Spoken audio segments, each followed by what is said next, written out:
For all the boards on the first row, remove the locking tabs which will face the wall.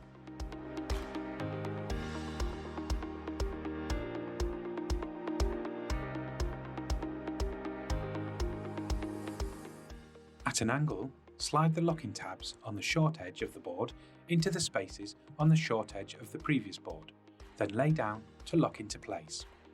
Continue until the row is complete, then use any offcuts of more than 30 cm to start the next row.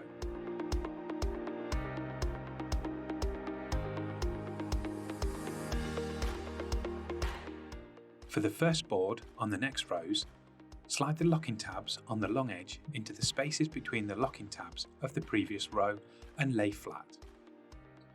For remaining boards on that row, always slide the short edges together first before fitting the long edges.